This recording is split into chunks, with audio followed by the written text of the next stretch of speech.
Hello everyone. Nursing वाले भैया YouTube channel पर आपका बहुत बहुत स्वागत है। आज अपन बात कर रहे थे दिन में कि फंडामेंटल ऑफ नर्सिंग की कुछ क्लासेस आएंगी, पर अभी मेडिकल सर्जिकल का जो भी टर्मिनोलॉजी यूज़ होती हैं इन्फेक्शन से रिलेटेड, उनकी अपन बात करते हैं। स्टार्टिंग करते हैं एसेप्सिस से। एसेप्सिस का मतलब क्या होता है? सेप्सिस का मतलब, पहले चलो सेप्सिस का मतलब देख लेते हैं। इन्फेक्शन विद पस फॉर्मिंग बैक्टीरिया, जिसके अंदर पस फॉर्मिंग बैक्टीरिया हो उसको सेप्सिस बोल जाते हैं इन मेडिकल टर्मिनोलॉजी। तो एसेप्सिस क्या हो गया? Freedom from infection. इसके अंदर इन्फेक्शन के साथ बस फॉर्मिंग बैक्टीरिया था, इसके अंदर क्या हुआ? फ्रीडम हो गई।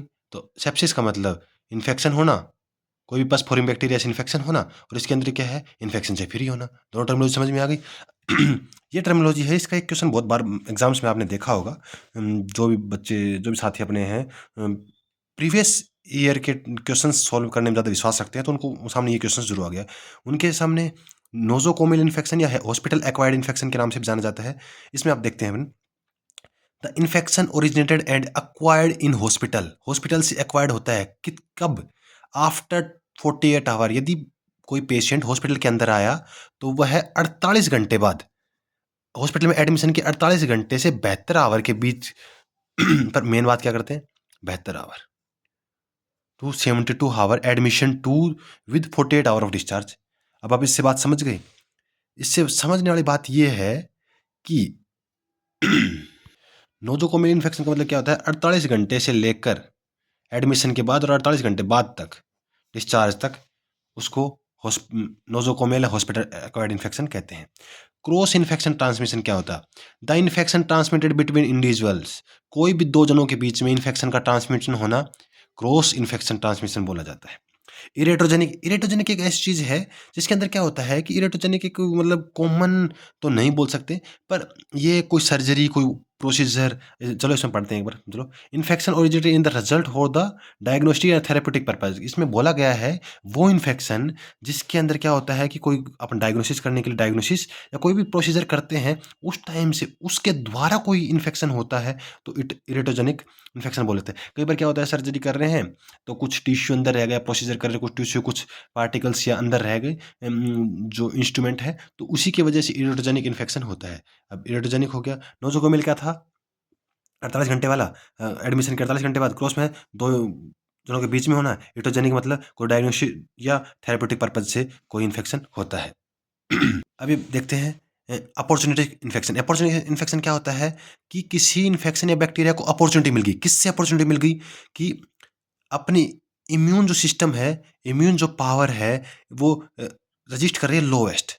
मतलब अपनी इम्यून वीक है, कोई बीमारी की वजह से इम्यून पावर वीक है, तो उसकी वजह से कोई दूसरा इन्फेक्शन हो जाना, निमोसिस्टिक निमोनिया, ये एक इसका एग्जाम्पल है। जिसकी वजह क्या है? इसके अंदर दूसरा इन्फेक्शन हो जाएगा, और ये जब इन्फेक्शन होगा तो दूसरा इन्फेक्शन होने की अपॉर्चुनिटी की HIV के अंदर भी अपॉर्चुनिटी इन्फेक्शन होता है।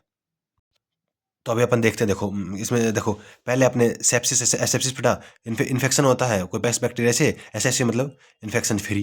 नोजोकोमियल 48 घंटे बाद, 48 घंटे बाद, ठीक है। क्रॉस मतलब दो जनों के बीच में होता है। इरिटोजेनिक मतलब क्या होता है? डायग्नोसिस और थेराप्यूटिक पर्पज, थेराप्यूटिक प्रोसीजर कोई करते हैं ना, उस टाइम पे कोई इन्फेक्शन होता है उसको। अपॉर्चुनिटी क्या है कि अपनी किसी इन्फेक्शन के कारण है ना, इम्यूनिटी पावर तो लो है, पर उसकी वजह से दूसरा कोई इन्फेक्शन अपनी बॉडी के अंदर आ गया, तो उसको अपॉर्चुनिटी इन्फेक्शन बोल देते हैं। अब अपन बात करते हैं एंटीसेप्टिक। एंटी बोल दिया, इसके विरुद्ध है septic. An agent that prohibit growth and development of the micro organism without killing them. मतलब ऐसा, एंटीसेप्टिक का मतलब क्या है?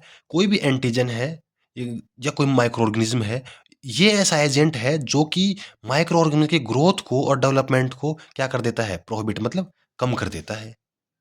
उसको मारता नहीं है, पर कम कर देता है उसकी ग्रोथ और डेवलपमेंट को, उसको एंटीसेप्टिक बोल देते हैं।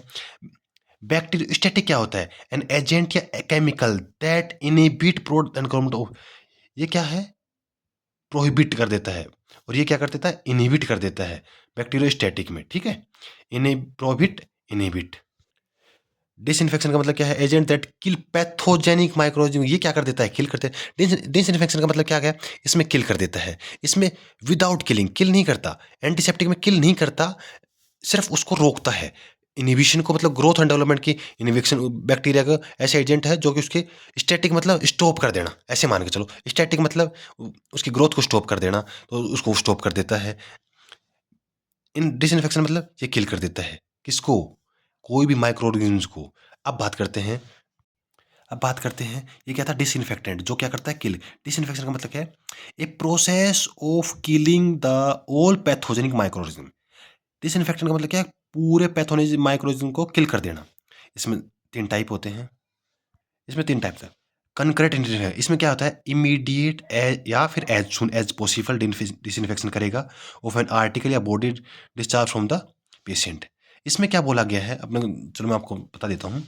इसमें क्या है, कंक्रीट डिसइंफेक्शन का मतलब क्या होता है, क्या तो इमीडिएट या जितना जल्दी हो सके उतना जल्दी माइक्रो ऑर्गेनिज्म को बॉडी से बाहर कर देता है, ये पेशेंट की बॉडी से डिस्चार्ज हो जाता है, ये हो गया कॉन्क्रीट।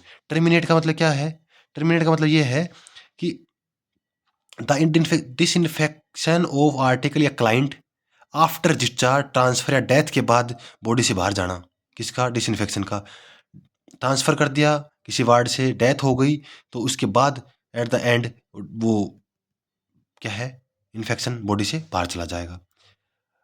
प्री करंट या प्रोफाइलैक्टिक डिसइंफेक्शन क्या है, disinfection done to prior to prevent disease.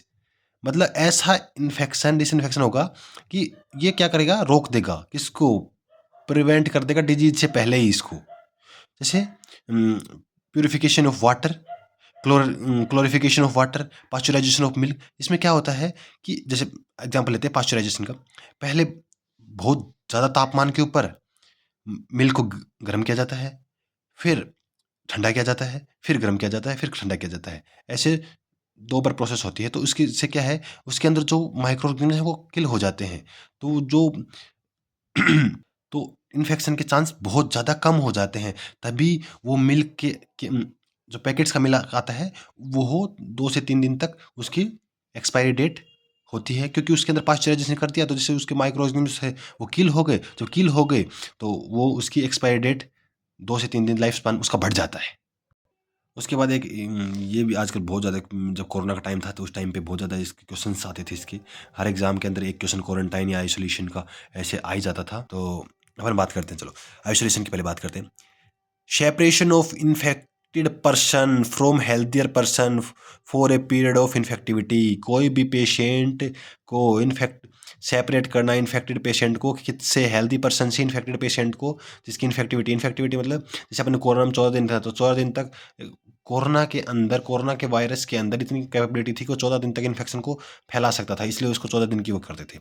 Separation of healthy person, इसमें क्या था, इन्फेक्ट आइसोलेशन क्या था, इन्फेक्टेड पर्सन था, इसके अंदर क्या है, हेल्दी पर्सन है। जब healthy person who comes in the contact with the infected person as period of incubation, incubation period तक उसको क्या रखते हैं, इंक्यूबेशन पीरियड तक उसको सेपरेट रखते हैं क्वारंटीन के अंदर। और इसमें इन्फेक्टिविटी के साथ इसको सेपरेट करके इसको इन्फेक्टेड पर्सन को इसमें इन्फेक्टेड पर्सन था, इसके अंदर